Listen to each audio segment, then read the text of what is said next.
Hi guys, I'm currently at this parish church, and I've been just sort of liberating the area. Really, I don't mind. I don't have any negative feelings being in the graveyard. That's another thing that's sort of, well, yeah, you wouldn't do. One thing I should say though is that I want to be cremated, and I want my ashes to be scattered off of St Michael's Chapel, Ramehead. And that's what I don't want to be buried. I don't want my DNA to be utilised by aliens, and kept down in some of the lower frequencies of limited spiritual significance. So yeah, I'm sort of, I've been deciphering the place a little bit as well, as I've been going around. Well, I'll show you in a moment, but yeah, it's all good. I don't have any negativity left of people passing away. When Bev passed away, which was after my awakening, that did have an energy significance, and that's been part of, I think, as well, of why the energies had to change for a bit, and they still are there. It's like an extra level that I know within me now because of Bev, because of her life, because I was able to instantly, well, not instantly, but within a couple of weeks, well, yeah, I could attain what her lesson was. So yeah, and so that changed things, but that's more to do with my I'm going to get shit done energy, essentially. That's what Bev has taught me. But yeah, I don't have any resembling negativity for people passing away anymore. Like, really, I think, they, shame, maybe this could have happened, that could have happened, but I know they're in a better place, and I know that they're going to get reincarnated anyway, and I also know that they're in higher realms, probably watching, just chilling out, waiting, thinking, well, what are you poor sops doing, sort of thing, you're being twats. So anyway, it's a lovely day. I've been enjoying walking around. I love this countryside around here. It is amazing. It really is amazing. I love the little footpaths and stuff leading off the main canal. But here itself, on top of the hill, the San Diego Hill, of which is legendary, and if I was a millionaire, I'd buy the. Well, I'll show you. I'd buy the plot next door. It's like and there's farmland with it and everything. It'd be legendary. I'll give you a quick tour. So I'll flip things around. You ready? Whoop. So I am underneath. I've come round from. Watch out for the trapdoor link down to that, which I'm going to get to in a bit, because I'm going to do an Explorers League. I'm going to do my first ever discernment Explorers League, which is like on the edge of getting myself in trouble, but without technically really landing myself in trouble, because I'm not doing anything troublesome. I'm just being inquisitive, on the edge of overly inquisitive. So without further ado, so yeah, watch out if you ever come round here. Watch out for the trapdoor, because that's some trapdoor mechanism, obviously blatantly with it like that, right? That's like gonna knock the door of the dungeon. There's something down there, So that's what I've gauged that as. Although it could be just stuck there so people don't trip over it. But then again, why wouldn't you on that one? Which is just as bad, if not potentially worse. So somebody's obviously injured themselves, and that's probably why. But then they didn't think further, did they? No, They just left the others because that's how linear they are. And this is like right. Think right. This is obviously a starseed perspective, right? So you can take it as you will, but this is like me saving devil's work to a certain. Well, they probably don't even know that. Well, from their realms of medieval spiritual magic practices of you can make your own mind up. This is low frequency shit. So I'm fucking sorting them out, alright? And if there's any bishop or anything I want to speak who wants to come out, then I'll speak to him and I'll be like, I'm a Starseed, and I'll just overpower the whole situation, but without actually like having a go at him. I'll just completely liberate his old perspective at the same time and be like, well, I am Jesus, because we all have a Jesus within us, and I'll just completely fucking blow his world away. So anyway, we're here in the main. There's several bits. I'll show you all around. We've got plenty of time. So you've got some nice views here. It's beautiful. Lovely wildlife about as well. I see you, little man. Hello. That's a robin. Hello. Yeah, they're brave. They're brave little things they are. Right. They're bloody vicious with each other as well. Tell you what, robins, Christ. Alright, so, no blasphemy intended.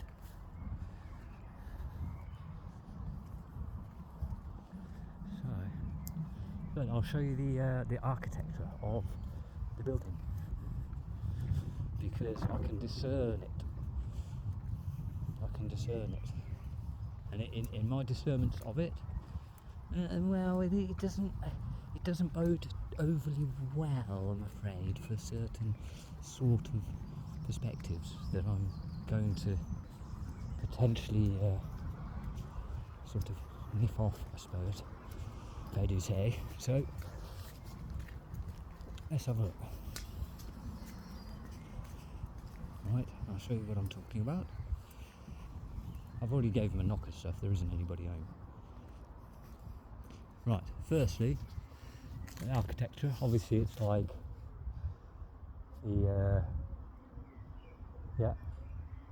the usual sort of church-like, but if I go up to this, up here, we've got like the typical gargoyle things, and the thing that it's holding up is like a spike. It's like a spike spire, right? Well, think of that as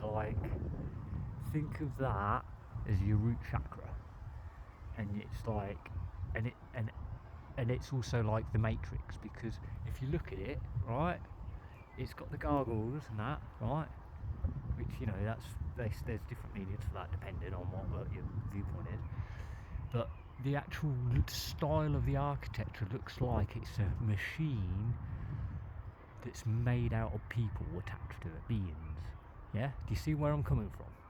If you actually open your heart and your soul and your spirit and everything you within you of perspective and awareness, and don't be judgmental, and just look at it and say, how does it make me feel?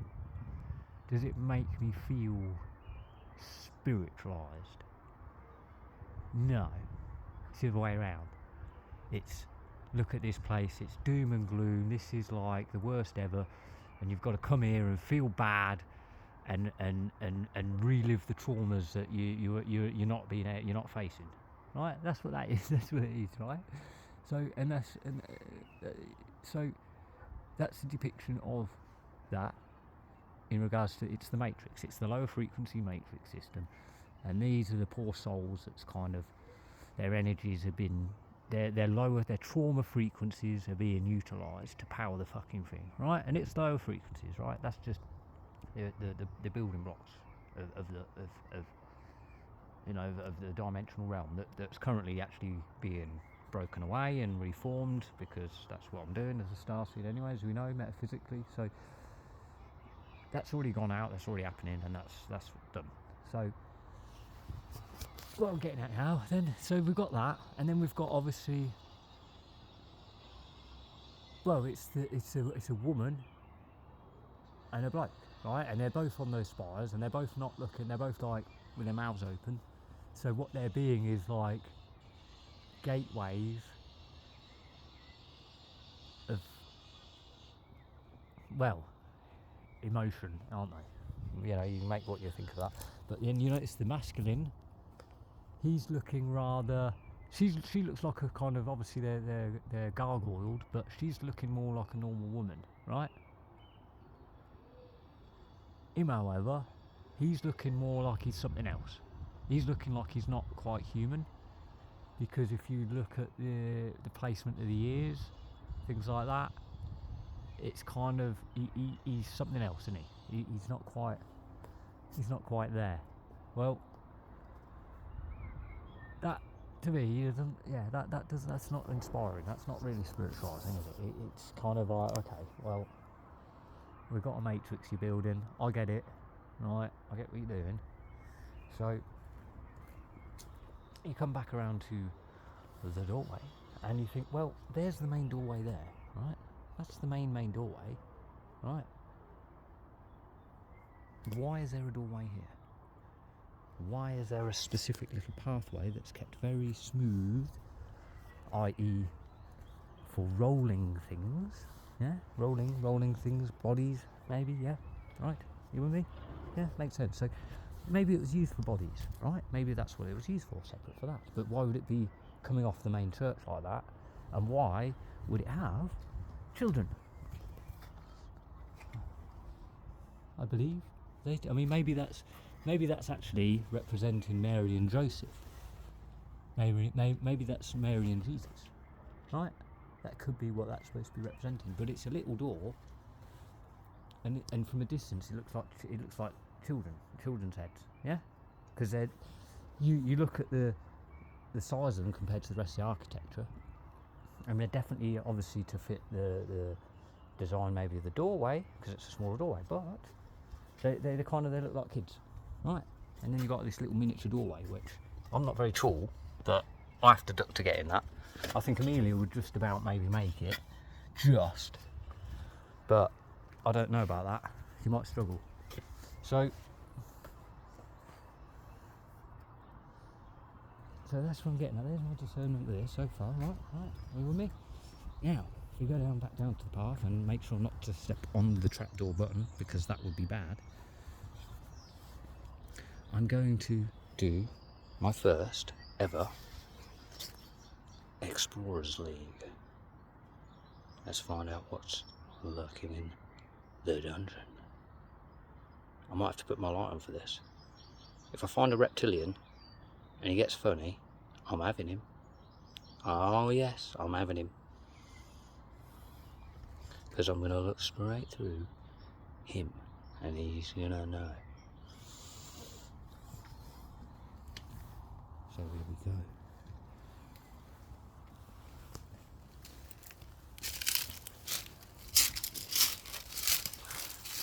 So right over there,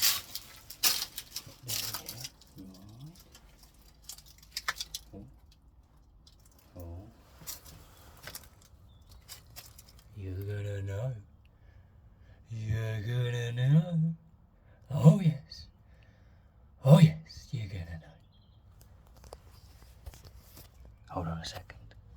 I've got to spiritualise the area, haven't I? Rosy light and shine. Right, well you can't see because I can only show things this way, can't I? Which is a bit shit. But it doesn't actually look like there's much, you know. I can't climb through that. That is bolted. That's, you're not getting in there, but I wonder what this was used for. Warning high voltage. Well, you don't want to stick your neck on that. Yeah. Well, there isn't. Oh, I was hoping to get in here. Well, that's a bit crap, isn't it? I was thinking I might be able to actually get through this, but I don't think I will. I don't think there's. Well, it's hard to. It could go on a lot more, and I wouldn't know. But it doesn't look like there's actually that much going on there. So maybe it was used for bodies. Maybe it was used back in the day for sorting bodies. You know, or, I don't know. But quite an odd one. Quite an odd one indeed.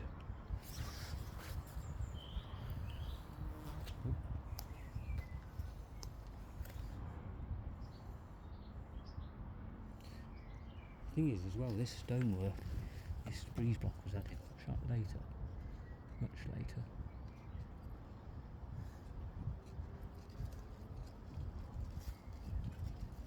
No, it's not breeze block. But I would say that it has been updated. If I was to guess. So let's head back out. So this is the Commonwealth War graves. This is all like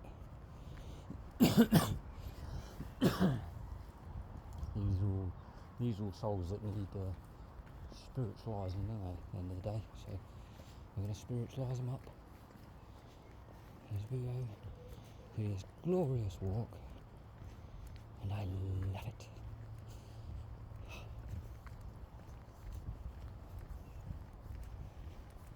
Oh,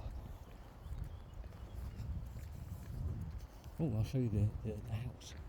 I'll show you the house, wasn't I? I was going to show you the house. Let's go have a look at the house. The house that, if I was a millionaire and wanted to live in San Diego, I'd be like, yeah, I want that one. I want that one. That's my house. Up there. And then what I'd do is I'd do something with the church. I'd be like, alright.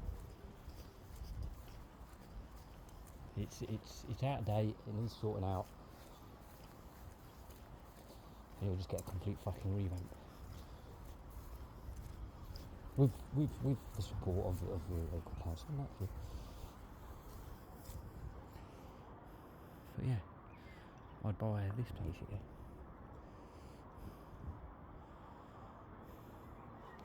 This place here.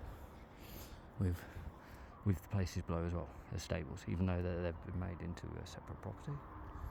I would buy the bloody lot and turn it back into a single property like it originally used to be. And I'd have some farm animals as well. Yep, have some. Well, I could have horses if I wanted. You know, I'd have some cows, some chickens, some eggs. Not that Amelia has dairy, but you know. Is it lactose, Amelia? Lactose intolerance.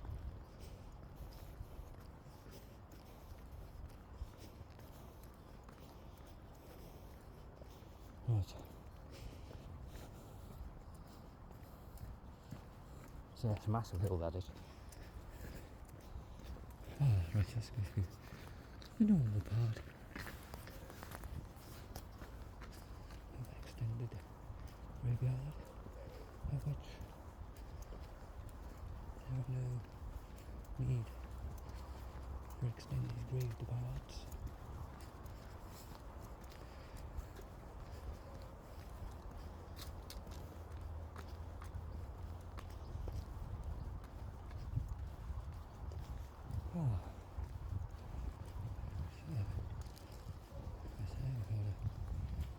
Sorting out the lower frequencies, doing his job with his red on. Right. Good evening. Very well.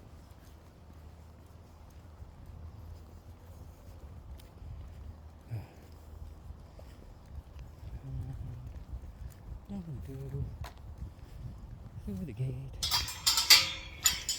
Off the shoe.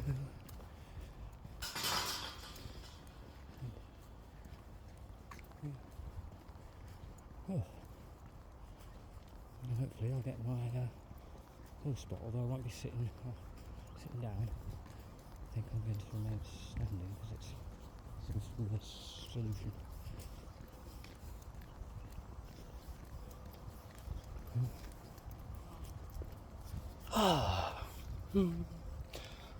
Lovely. Lovely, that is. Yeah,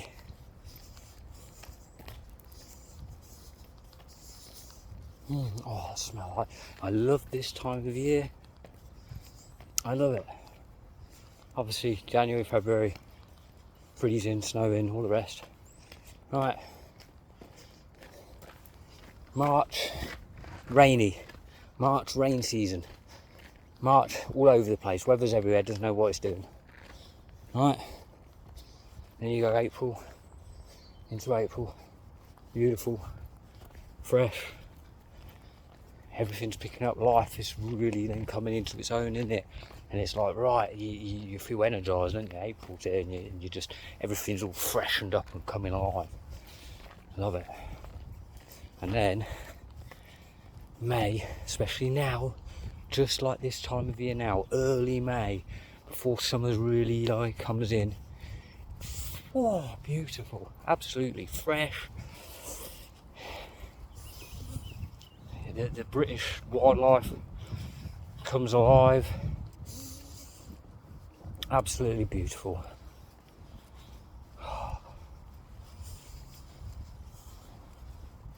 It just goes to show as an island, of course, that we're quite fortunate in regards to the lushness of our land, and in this time of year, it just completely comes alive.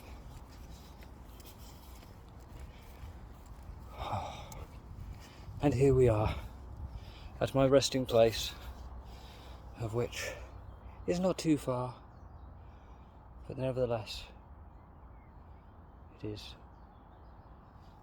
a place to call home.